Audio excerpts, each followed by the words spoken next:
যেমন আমি মেদিনীপুরের লোক, আমি দেখেছি পুকুরে জল খায়। ডেপুটেশন হয় সারা তৃণমূল সমন্বয়ন হয়ে গেল, আপনি বলছেন আপনার সরকার সমন্বয়ন করলো, পুকুরে জল খেয়েছে? পুকুরে জল খাবে সেটা আপনি স্বীকার করলেন পুকুরে জল খায় অন্য খাবে না? সরকার হয়ে গেছে, আপনি বলছেন পুকুরে জল খায়। আপনি বলেন পুকুরে জল খায়, আপনি সরকারি একজন অফিসার লয়ার ওরা দেখছেন, আপনি বলছেন পুকুরে জল খায়। মেদিনীপুরের মানুষ পুকুরে জল খায়, আপনি বললেন মেদিনীপুরের মানুষ পুকুরে জল খায়।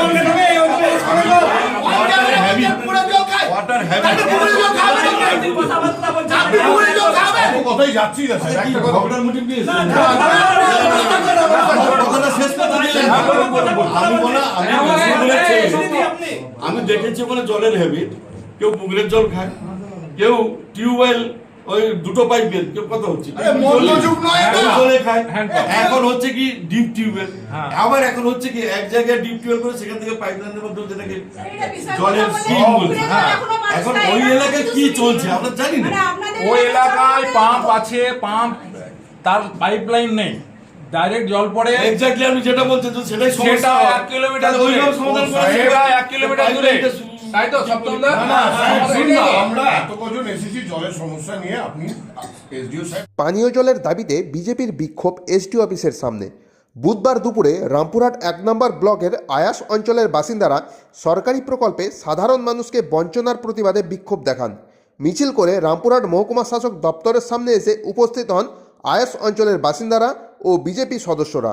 গত 1 বছর থেকে পানীয় জলের সমস্যা গোটা গ্রামের একাংশ জায়গায়, এবং বিশেষ করে গ্রাম ঢুকতে যে উনাইপাড়া বলে যে জায়গাটা আমাদের পাড়া আছে, সেই পাড়াতে প্রায় 50 থেকে 60টি বাড়ি 1 কিলোমিটার দূর থেকে পানীয় জল নিয়ে আসে।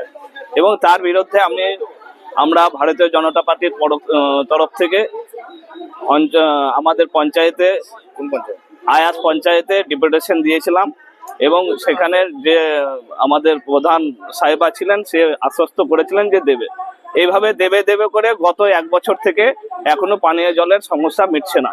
এই জন্য আমরা আজকে বাধ্য হয়েছি এসডিও সাহেবের কাছে আসতে, যাতে পানীয় জলের সমস্যা সমাধান হয় এবং যাতে অতি সত্বর সমাধান হয়। যতদিন সমাধান না হবে ততদিন যেন একটা ট্যাঙ্কারও ব্যবস্থা করে দেয়, এই আশা নিয়ে আমি এসডিও সাহেবের কাছে এসেছি। স্বাধীনপুর সপ্তম দাস, আমি ভারতীয় জনতা পার্টির একজন কর্মী। এবং সমস্ত ধরনের সরকারি সুযোগ সুবিধা ও পানীয় জল থেকে বঞ্চনার অভিযোগ তুলে বিক্ষোভ দেখাতে থাকেন। এমনকি রামপুরহাট মহকুমা শাসক অফিসের সামনে অবস্থান বিক্ষোভেও বসে পড়েন আয়াস অঞ্চলের বাসিন্দারা ও বিজেপি কার্যকর্তারা। এই অবস্থান বিক্ষোভে উপস্থিত ছিলেন বীরভূম সাংগঠনিক বিজেপির প্রাক্তন জেলা সভাপতি ধ্রুব সাহা সহ বিজেপির কার্যকর্তারা ও আয়াস অঞ্চলের বাসিন্দারা। তবু জল পাচ্ছি না, স্বাধীনপুরে সবই খারাপ, আমরা পুকুরে জল খেতে হয়েছে না। গ্রামের ভিতরে একটা আছে, তো ওটাও গেলছে, নষ্ট হয়ে গেছে। আমাদের জলের খুব কষ্ট, আমাদের কিছু চাইছি না, শুধু জলটার ব্যবস্থা করুক। আমাদের বছর পেরিয়ে গেল। হ্যাঁ, মেম্বারকে জানিয়েছি, মেম্বাররা বলছে আজ দেবো কাল দেবো, তাই না? হ্যাঁ, বিজেপি নয়, তৃণমূল আছে, তৃণমূল ওদিকেই বলছি। তাই হবে মনে হয়, তো আমাদের দেয় না কেন জল? 1 কিলোমিটার দূর থেকে জল আনছি, তাহলে অনেক দূর থেকে জল আনছি, আবার কেউ কেউ পুকুরে খেছে। 1 কিলোমিটার দূর থেকে জল নিয়ে অত দূর থেকে জল আনা সম্ভব প্রতিদিন? তাই আমরা দ্বারস্থ হয়েছে। আমার স্বাধীনপুর বাড়ি, অলোকা কোনায়। কিছুক্ষণ অবস্থান বিক্ষোভ চলার পর রামপুরহাট মহকুমা শাসকের কাছে পানীয় জলের সমস্যার দাবি তুলে লিখিত স্মারকলিপি জমা দেন। এমনকি আগামী দিনে পানীয় জলের সমস্যা না মিটলে বৃহত্তর আন্দোলনের পথে নামার হুঁশিয়ারি দেন ধ্রুব সাহা। অবস্থান বিক্ষোভের পর রামপুরহাট মহকুমা অফিসে স্মারকলিপি জমা দেন বিজেপি কার্যকর্তারা। দেখুন, এখানে আয়াস অঞ্চলের আমাদের নেত্রী, আমাদের মন্ডলের ওই আয়াস অঞ্চল দখলবাটি অঞ্চলের নেত্রী, উনি গতকালকে এসেছিলেন এসডিও অফিসে, যে দরিদ্র প্রান্তিক মানুষ যারা আয়াস অঞ্চলেতে আছে তারা পানীয় জলের ব্যবস্থা পাচ্ছে না, বারবার বলার পরেও কিছু ব্যবস্থা হয়নি। সেই মোতাবেক আমরা আজকে এসডিও সাহেবের কাছে এসেছিলাম। এসডিও সাহেব অফিসে থাকার সত্ত্বেও আমাদের সঙ্গে দেখা করেননি। ওনার অফিসার ম্যাজিস্ট্রেট সাহেব উনি বলছেন আমি ল অ্যান্ড অর্ডার দেখি, আমি জলের কি ধরনের জলের ব্যবস্থা করতে হবে। উনি বলছেন মেদিনীপুরের লোকে এখনো নাকি পুকুরের জল খায়, পশ্চিম বাংলার মানুষকে পুকুরের জল খেতে হবে।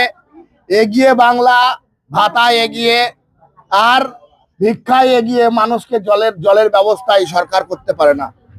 আমি বলছি না, এই সরকারের একজন অধস্তন অফিসার তিনি বলছেন পুকুরের জল খেতে হবে, কারণ মেদিনীপুরের মানুষ পুকুরের জল খায়, এখানকার মানুষকে পুকুরের জল খেতে হবে, সেই কথা উনি বলছেন।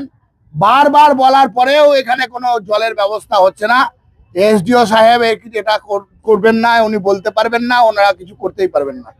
তাই মানুষ, হতদরিদ্র মানুষ, প্রান্তিক মানুষ, শিডিউল কাস্ট মানুষ, তারা এসছেন আজকে এখানে এসডিও সাহেবের কাছে শুধুমাত্র একটু জল চাইতে। আমরা জল চাইতে এসডিও অফিসে এসেছিলাম।